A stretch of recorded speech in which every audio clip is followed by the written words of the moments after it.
How about we go to John Montero? He's another guy that you have on this. Yeah. So he's probably like out of the list of guys that I gave you, he's pretty clearly like the outlier. Because I think, and I even wrote about this at NoCeilingsNBA.com earlier this year. Like I wrote a piece called "What Would Masai Do?" Because as you kind of touched on, the trend with the Raptors, with the Clippers, with the Celtics, it's like you need these big wingy players that are switchable up and down the lineup and bring that versatility where they're almost positionless, right?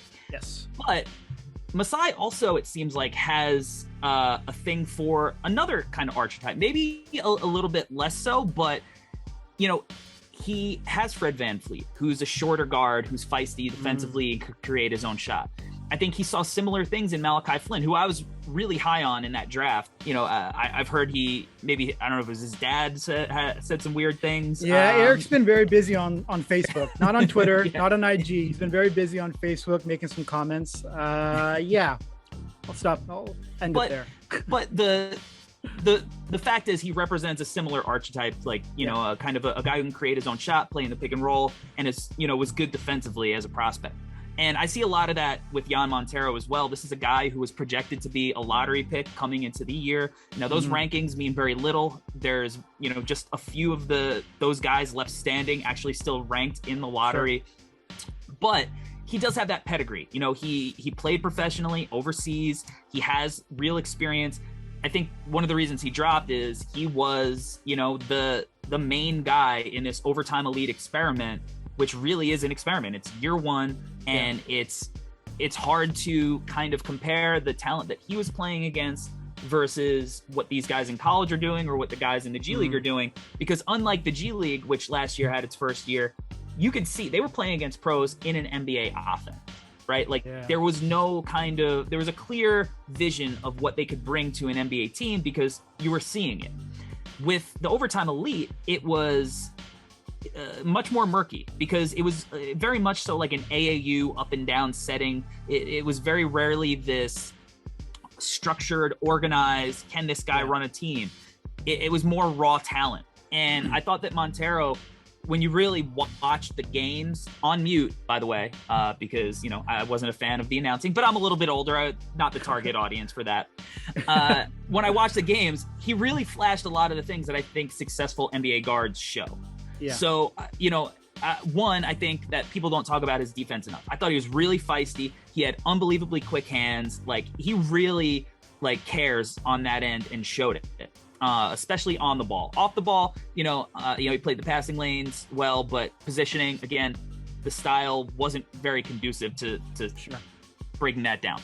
But and then offensively, while the percentages were not the best, to me, it's like, not to say I throw out that context completely, but because of the nature of how it was up and down, very loose, fluid, he's taking shots he's just not going to take at the next level. And, I look at it similarly to like when LaMelo was playing in the NBL. Like, he had no structure. He was firing up shots that were insane. It was almost like, deep behind it was almost like a turnover half the time, probably or more, 75% of the time, because it was just a shot nobody's going to be able to hit that often. And I think that Jan was a little bit more controlled than LaMelo in the NBL, but he still would, shoot deep behind the 3-point line, trying to show off his range.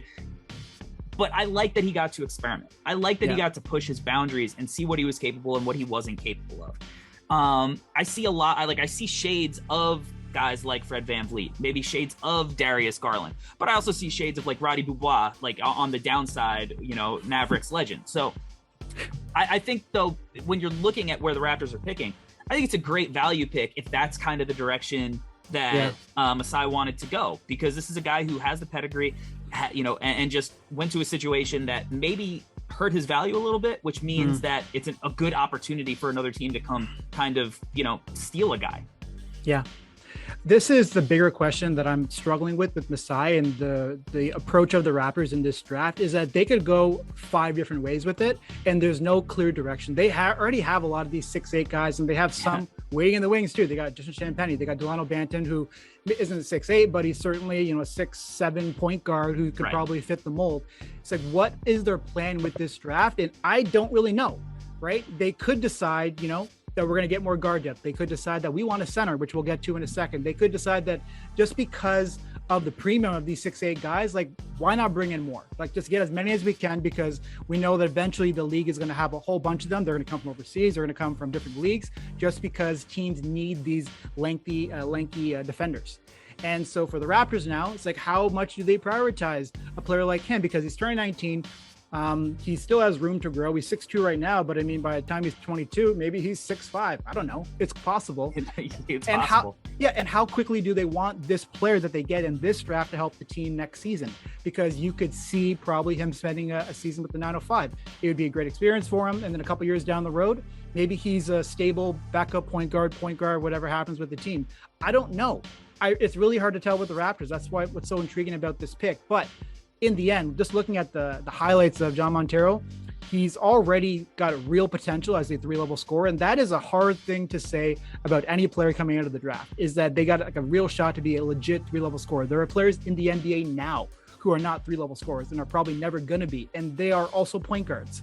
But he's got like a real shot to do that. And his IQ, his passing ability, he's like a true floor general, and the ball handling is great. His shot has some work that needs, you know, some work there, but that's okay.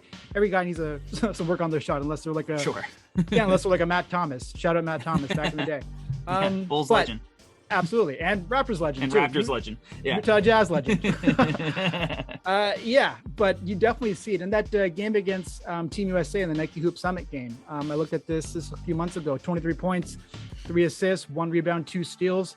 Loves the spotlight. That was 4 a big threes. game. Yeah, 4 threes, right? And the shot looked pretty good, and he was managing the game. He did a great job. And that's like a high leverage situation for him personally, and he succeeded.